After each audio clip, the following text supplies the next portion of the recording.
Vartishyante Mahigate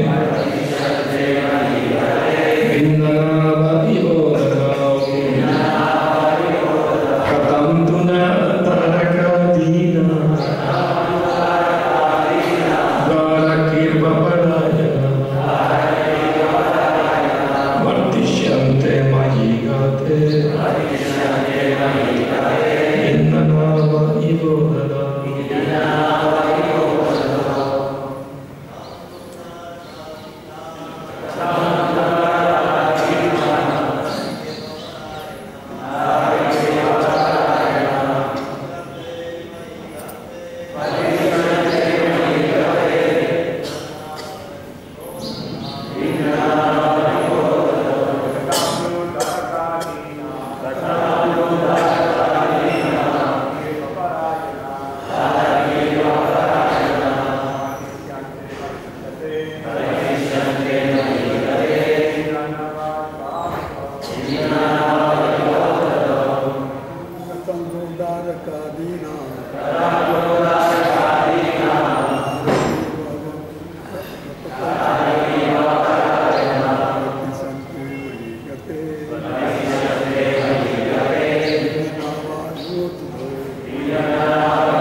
Ladies,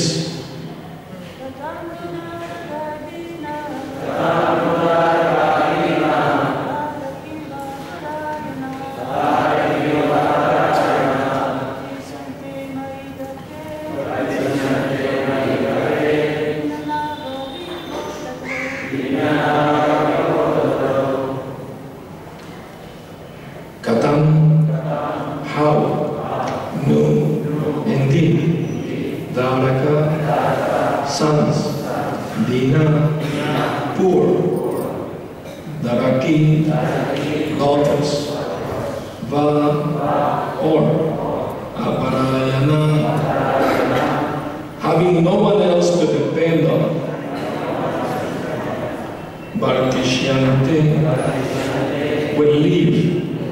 Mani, when I, Gate, gone from this world. Binna, broken. Nava, bought. Iva, like. Udada, in the ocean. King Puranjana continued worrying. After I pass from this world, how will my sons and daughters, who are now fully dependent on me, live and continue their lives? Their position will be similar to that of passengers aboard a ship wrecked in the midst of the ocean.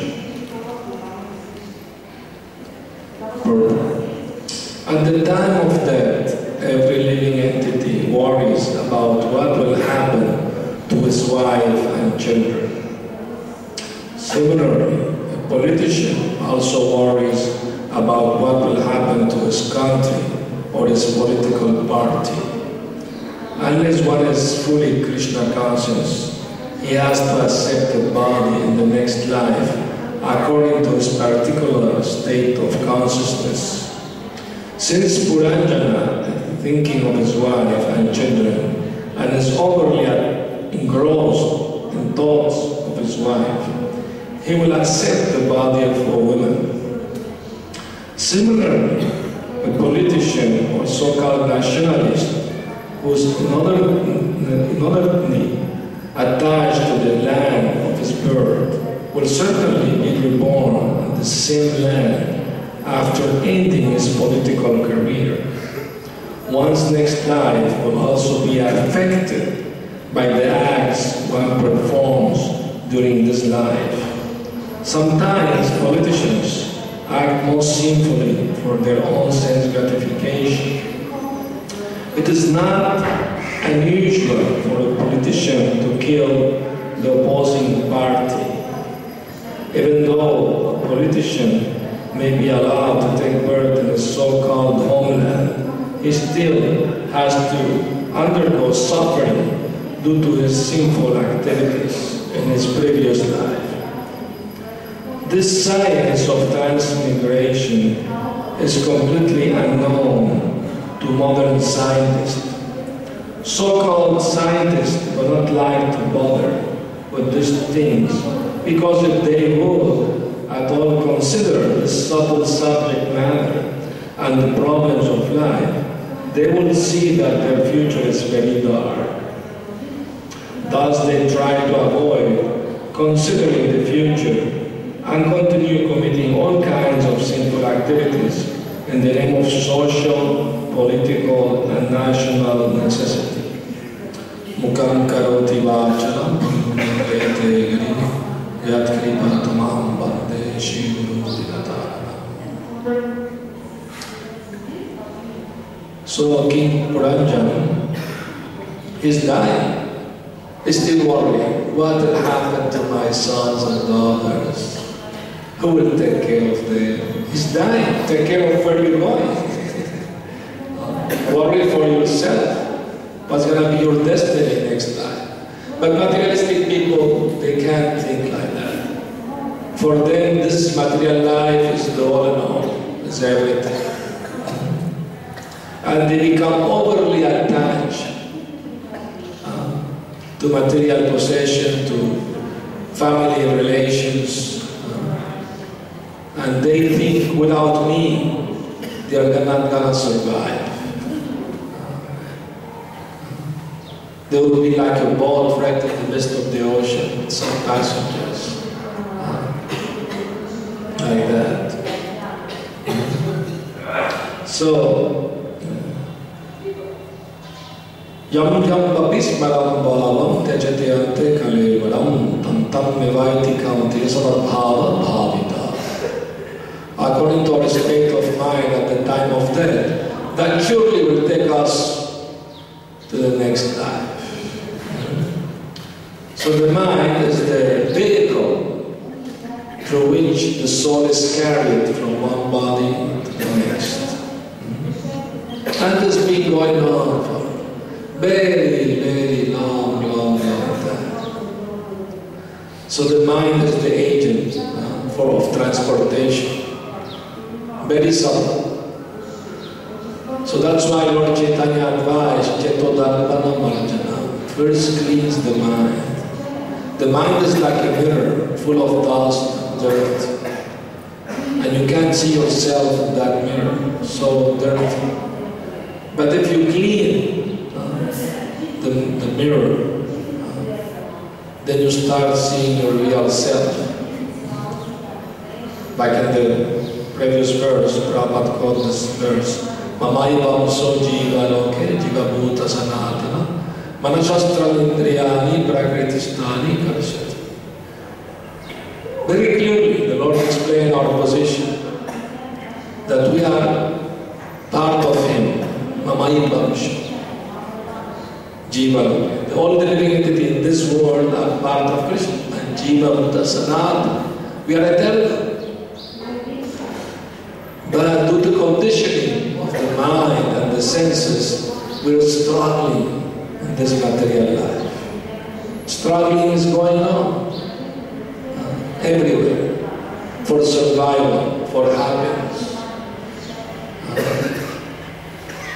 Once a devotee asked Prabhupada, did Krishna create this material world so we can be happy separately from Him?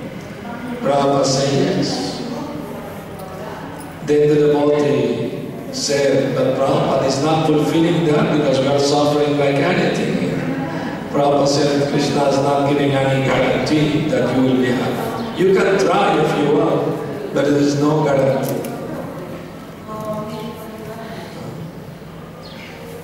It's like a son asking his father, please buy me a motorcycle. Father saying, no, it's very dangerous, you may have an accident, you may kill yourself. No, nothing will happen to me, don't worry, I will take care. My friends also have motorcycles, I also want to have. He insists so much, finally father said, okay, I will buy you.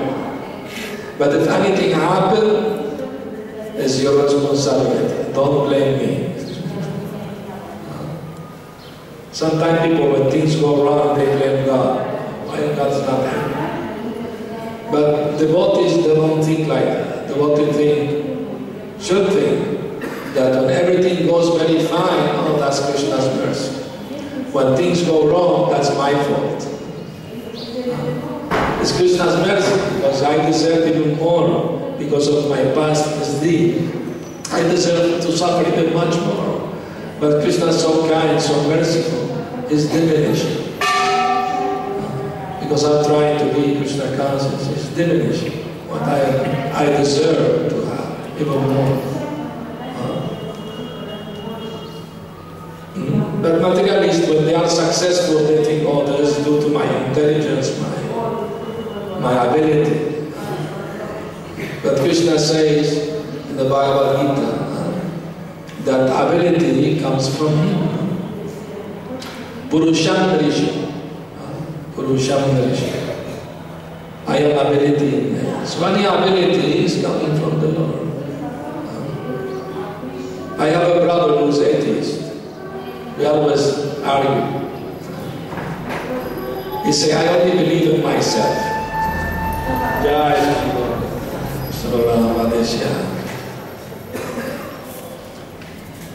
He only believes in his own power. And I told him, and from where you got this power? Who is giving me? No, I have by my own. Oh, really? So, if you are so powerful, can you avoid getting sick, getting old, dying? No, these are natural things. And who's controlling this? Nobody, nothing. So materialists, they don't have much intelligence. You know, there's a story, real story. Once a group of scientists, they went to the jungle in Africa to study the gorillas. So they made contact with the community of gorillas. And gradually they start to communicate with them, teach them how, with signs, with their hands, they could communicate. So they taught them like that. And after some time they could have even a conversation. Oh, where are you going? I'm going to pick up some bananas. Like that. So anyway, once one of the gorillas died. So you know the gorillas are, what you call it? They have only one wife, all life. Monogamous, yes. So maybe you might should learn from this from them. At least that. Anyway, so this gorilla died, and they were putting him in a grave, and his wife was there crying. So scientists asked her with sign, what do you think that happened to him? And the she gorilla said, oh, he's completely finished. He doesn't exist anymore. So people who think there is nothing else after death, they are more intelligent than gorillas.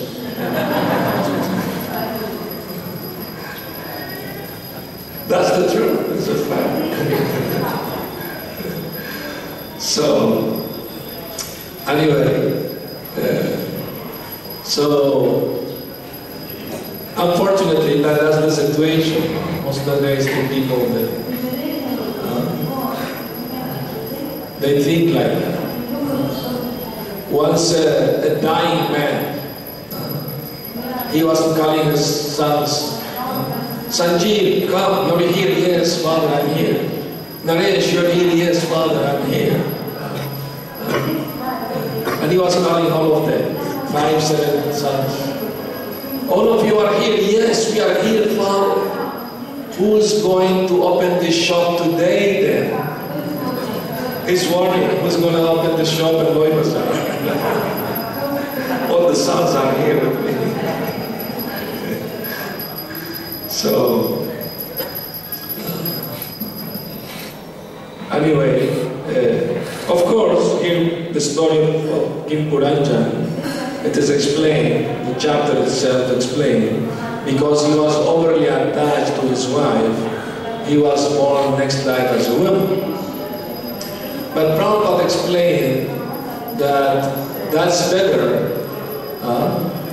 than people become attached to their dog, and next life they are born as dogs. At least born women is still human being. So, especially in the West, people are very attached to their dogs. Very, very attached. They eat at the same table, sleep at the same bed. Even give sometime their inheritance to them, their fortune. They even become so attached. Once Prabhupada was giving a lecture in Mexico, 75, he was explaining this danger that if you think of your dog at the time of death, then you will be born as a dog. Then one man raised his hand and said, I don't think it's a bad thing to have a dog's body. It's very nice. And Prabhupada raised his hand and says, you have my blessings. They should come to India, see how dogs live here. Anyway, once in Juhu, Bombay, Prabhupada was walking the beach, friends, disciples. And one street dog passed through, very thin, very hungry. Prabhupada says, see, he has no master, he's suffering. And then another dog came, very fat, very strong, with his master, the chain. Prabhupada said, see, he's happy, he has a master. So the same way, all living entities in this material world, forgetting Krishna, we have so many other masters. Kam, Kram, Lok, Matsari, and so many cruel masters serving them at the last minute of life. They will never give relief. You know, once Emperor Akbar, he asked his minister Birbal, when a man, at what age a man can be free from lust? Birbal said, oh, that's a very difficult thing. Even at the time of death, still man can be affected by it. Akbar was surprised how that can be possible. Dying man still thinking of this. Yes, you have to show me this, how this is true. So he told him, all right, I will tell you. So one day he called him, let's hurry up. There is one dying man in the hospital in Delhi. Bring your teenager, 15 years old daughter, princess, with us. So they went to the hospital and they asked the princess to wait outside, so they won't enter. And the man was crying, I'm dying, I'm suffering.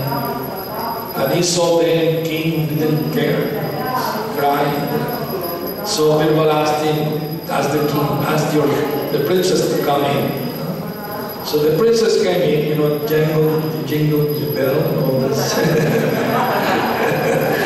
So immediately the man started, the dying man station was, you know, he opened his eyes very wide and staring at the girl, you know, he couldn't take his eyes from her. But very beautiful princess. So Birbal said, see, even a dying man still can be thinking of this. So it's not an easy thing. You have to take it seriously in spiritual life. Otherwise, you know, there's no assurance. There's no assurance. But if we practice Krishna consciousness seriously and try to purify our heart or mind from material contamination, then there is hope. There is hope. I had one nice experience many years ago, in 1988, I had some surgery. So one devotee was with me at the hospital, and I prayed to Krishna, please, I'm gonna lose consciousness now, so please allow me not to forget.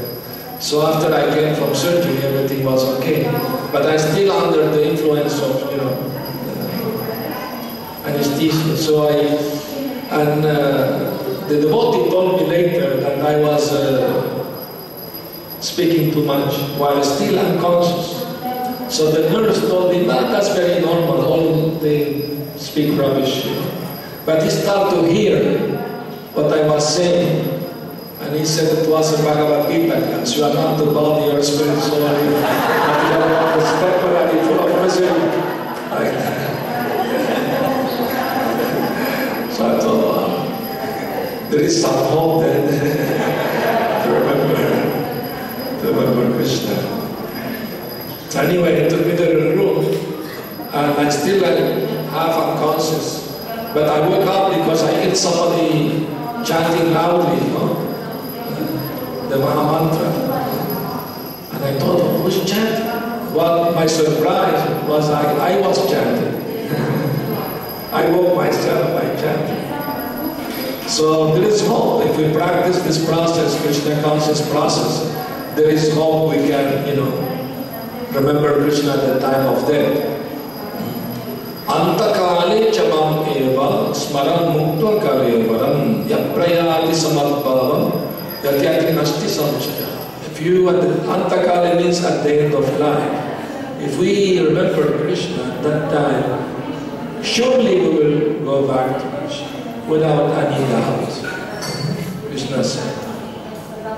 So all we are practicing now will be tested at the time of death. How much we really practiced, how serious we were. That will be tested at the time of death. Prabhupada said, you can teach a parrot chant Hare Krishna. But if a cat comes and grab the parrot from the neck, he will not chant Hare Krishna. He will cry. Is it? So we should not chant like parrots, mechanically. We should chant with feeling. Chant from the heart. What means chant from the heart? We hear this many times.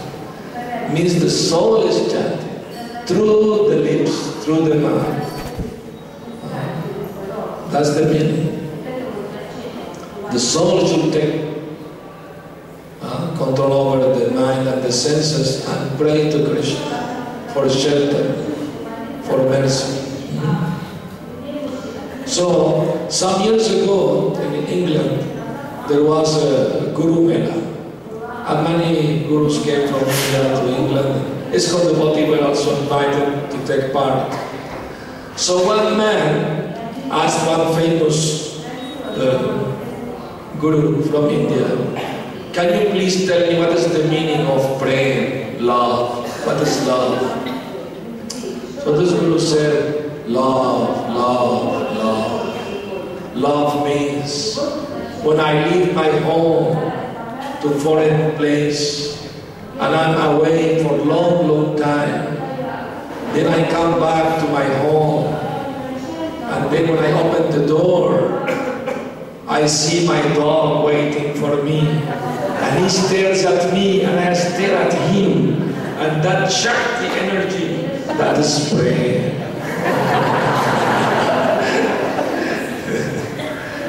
So imagine, instead of loving God, loving God. Of course, devotees who are Krishna conscious, they love Krishna, they love everyone, even the dog also. So part of Krishna, they give prasad, so they help. Like Shivananda said, he gave prasad. Lord Chaitanya himself fed the dog prasad. He asked him, chant Krishna. Then, you know the story, Chaitanya Charitamrita. So, Krishna conscious person can benefit everyone. But people who are in the bodily conception of life and they become attached like that, they are in a very dangerous situation. Very dangerous situation. So this story of Puranjana is teaching us how to be free from material attachments. by knowing the truth about our real self. We are part of Him. We belong to Him. We don't belong to this material world.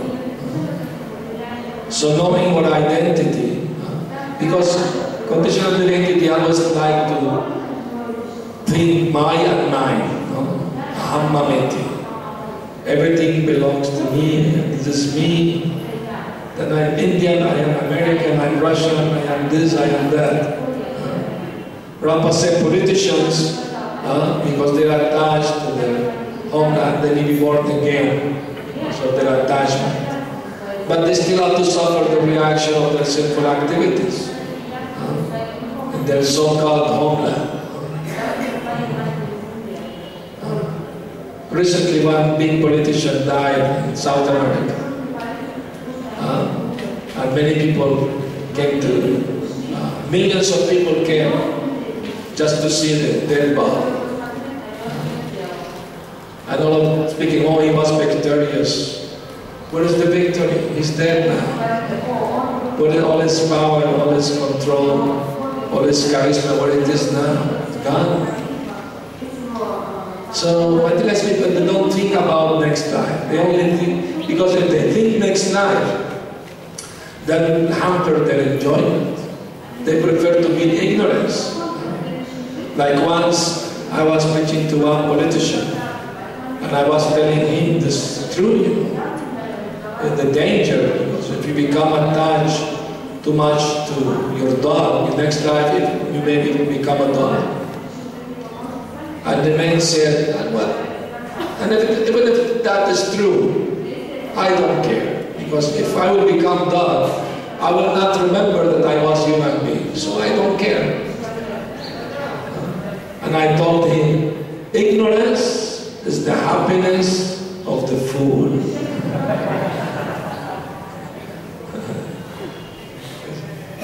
Ignorance is bliss for the foolish.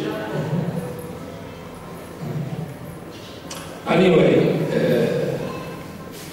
so we have to learn this lesson from Shastra, that we are responsible for all our own thoughts and actions. Although in Kali Yuga it is said there is no reaction for bad thoughts unless you do them. And you get the benefit of good thoughts, spiritual thoughts, even if you don't do them, but if you have them, you get the benefit. This is special mercy for Kali Yuga people. But if you think of bad things, there is a mental reaction. The mental reaction, you will not be able to remember Krishna. You still attached. You will be a pretender, controlling the senses but dwelling the mind on them. Srila Bhaktisiddhanta Saraswati Thakur said, it's better to be an honest sweeper on the street than so-called meditator. So we have to be very serious to practice Krishna consciousness, to make our life perfect. Even in this same life it is possible. Prabhupada told us when he visited South America, he said, if you chant 16 rounds every day and follow the 4 regulative principles and do some kirtan, I assure you in this very life you will see Krishna face to face.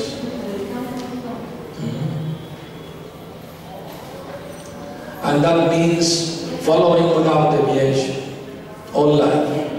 That is assured. You know that verse from Bhagavad Gita?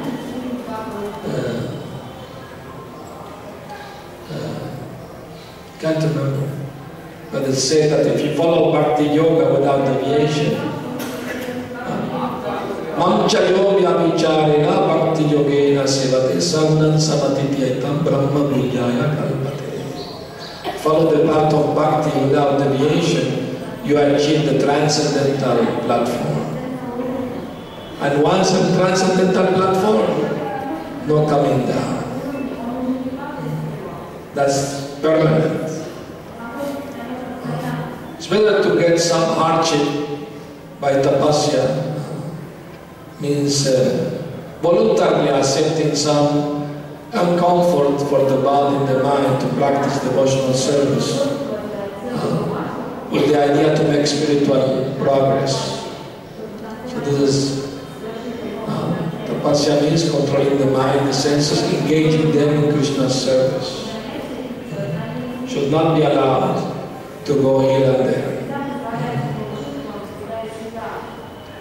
So anyway, stop here. Anybody has any comment, questions? Yes. Thank you, Maharaj, for your class and stories you're telling. This one thing which comes to my mind when I hear about the spiritual world. So there is a desire that I wish I could also be there. But when I look at the mind and the body, I don't know, but at least the mind and the conditioning which I have. So I feel, do I deserve there? We say that, always that mind says you don't deserve to, I don't deserve to go back. That's a good thought. We should all think like that I don't deserve.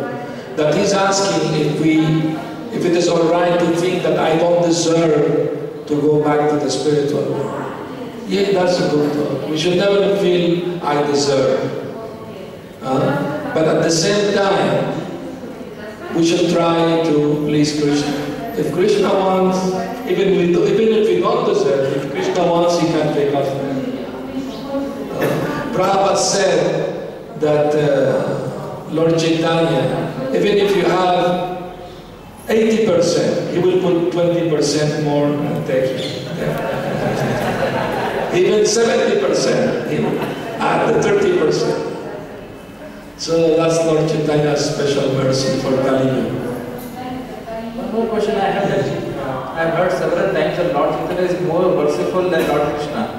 But when I see who's more merciful than Lord Chaitanya is more merciful than Lord Krishna. Yeah, he's Krishna also. At least in terms of his life. But we also see that his behavior with his personal associates or in the standards which he has set, especially if we read Chaitanya Bhagavatam. The standard which is expected from a Vaishnava is extremely high. Yeah. Then it really, I find myself falling short of that standard and then feel replicate the mercy of Lord Chaitanya. So that is again my reflection.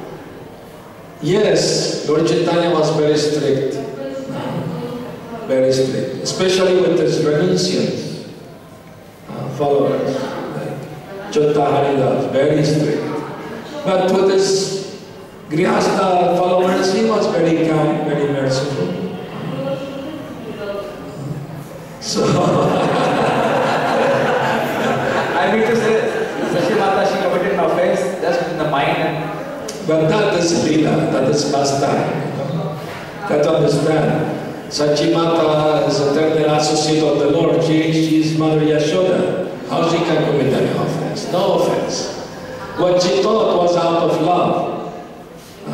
That this Advaita Acharya, because of him, my son left home and took sannyas. Mahaprabhu's brother, what is his name? Vishvaru. So she thought that his name should be not Advaita, but Dvaita, full of dualities. That's the only thought. But that was out of love, for his son. Vishvaru. So, but Lord Chaitanya, to teach the world the lesson that you should not offend even a mind, a Vaishnava, he said like that, I will not give her pain because she offended Advaita Acharya. So when she heard that, she fell at the feet of Advaita Acharya, touched his feet. Then Lord Chaitanya was pleased. He said, okay, you will have Krishna. Teaching the world through his eternal associate.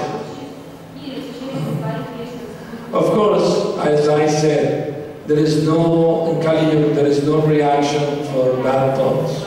But if you keep thinking of them, you will end up doing them or saying them. So better stop them at the beginning. Right at the beginning, stop them.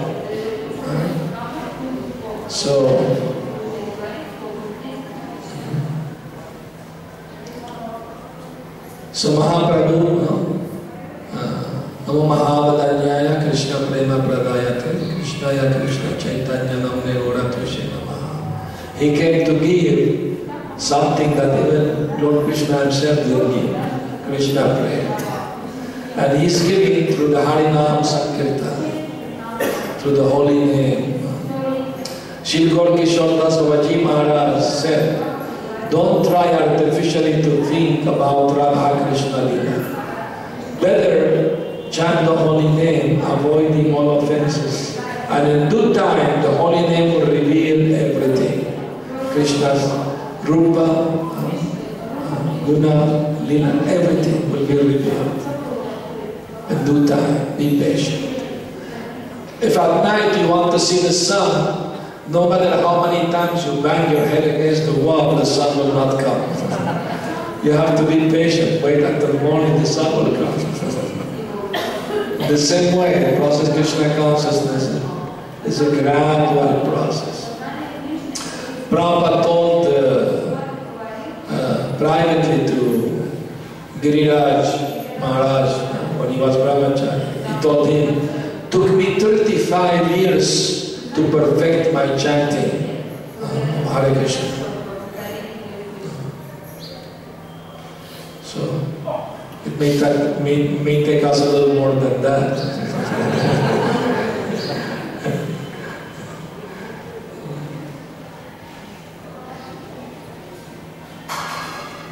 Any other question? Okay, thank you very much. Srila Prabhupada ki, Grantha Srimad